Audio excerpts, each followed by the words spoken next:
Hi,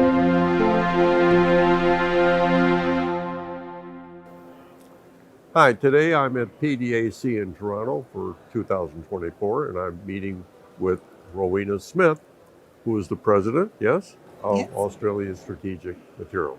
Yes? Okay, I got that right. Anyway, Rowena, can tell us where you stand in the supply chain for rare earths and rare earth permanent magnets. Well, we have a strategy to go from mine to metal within that supply chain. So that will start with our project in Dubbo in New South Wales, which is in advanced development. And then it goes through to our metals plants, the first of which we've built and it is in production in South Korea.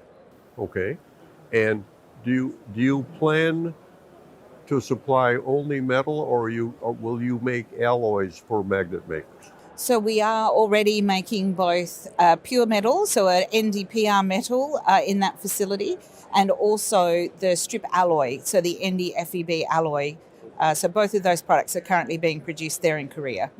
Okay, and is that's going to be used for sintered magnets? Yes, not as opposed to bonded magnets. Yes, that's right. Sintered magnets it will go into, yes. So that's good. Yes. Because as far as I know, you're the first Australian company to ever do anything like that, to get that far down the supply chain. Is that correct?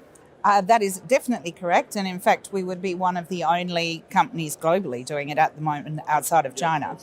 I know that you're the primary or principal rare earth deposit in Australia is underway. What's your timetable on that to get something going? Well, the critical path for that is funding, because we've done the engineering, the exploration work, we've got our 70-year resource, we've got our permitting, we've got our flow sheet all developed. The engineering is well advanced. And so really for us, it's just completing these offtake agreements and securing the funding to be able to take FID. So from the point where we've got our funding secured, then the construction program is about 27 months. So at the moment, depending on when we get funding, we would expect to be in production in 27, maybe early 28. Have you come to North America looking for funding or end-use customers? Both, absolutely. And obviously not my first trip. So it's continuing those discussions that we've had underway now with offtake parties, but also the last 6 months, we've had a lot of conversations with US government departments about potential US government participation in funding of the Dubbo project as well. Yeah, I understand that because the US Department of Defense and Energy have actually invested maybe between $500 and $1 billion so far in rare earth magnet projects. Because of in the United States, we produce no rare earth metals, alloys, or magnets at this time, and we have one producing rare earth mine. So the idea that on our own North America is going to become self-sufficient is ridiculous. Okay, so I'm in Canada, so I have to be careful what I say. But I have a lot of family in Canada too. So the point is that Canada, with perhaps the most rare earth discoveries in the world, produces nothing so far in the way of rare earths. And so Australia seems to be leaping ahead because Australia seems to be determined to be a critical minerals hub, so to speak. Well, we also have got a very rich endowment of the materials, but the advantage that I think that certainly our project has got in Australia is that we're not starting today. We started 20 years ago, and so we've done the exploration work. We've done 15 years of development on the IP to be able to do the separation and refining of the product. We've spent 10 years working on developing the IP for the metallisation. We've built the metallisation plant already. We're well advanced in doing the customer qualification processes with the magnet producers. So we can very rapidly provide a credible alternative supply chain to feed into those magnet producers that are looking to set up here in the States. Can you tell us what your plan is for the capacity of your metal plant in Korea? So the design for the metals facility in Korea is 3,600 tonne per annum of the alloy material. We've installed thus far equipment that gives us a 600 tonne per annum capacity, but it's very easy and it will be very rapid to take that from the 600 to the 3,600. And we'll do that as the customer demand is established. But then also what we can do is either expand beyond that in a second phase expansion there in Korea, or potentially we can replicate that facility in another jurisdiction. So would you consider building such a plant in the United States? Absolutely. And a number of the parties that we're talking to for offtake at Dubbo, some of them are Korean, and so they're interested in the product coming through the existing facility. But some of them are here in the States, and they're very interested in replicating that plant. Not necessarily immediately, because they're happy to take it through Korea in the first instance. But as the supply chain grows, then we're very open to talking about replicating that facility here in the States. No, because in the United States, there's currently no metal or alloy, rare earth metal or alloy making, and there's a definite dearth of skills.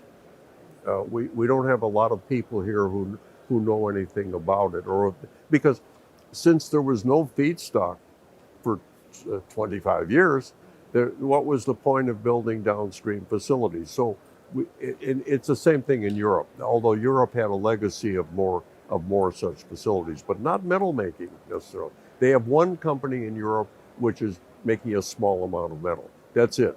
Okay. And your company in Korea, has it begun production? Yes, absolutely. How much have you produced? So we started delivering metal to our first customer there in Korea in 2022. So it's small volumes at the moment. The amount that we have produced is in the order of about 20 tonne that has been delivered to customers so far. We've got more than that that is in our inventory there at the moment as we're progressing these customer validation processes. But really what we want to do is we want to ramp that up when we've got security of customers. And really what we're talking about, particularly when we visit the States, is we're talking to potential customers to say, okay, you tell us what your offtake needs are.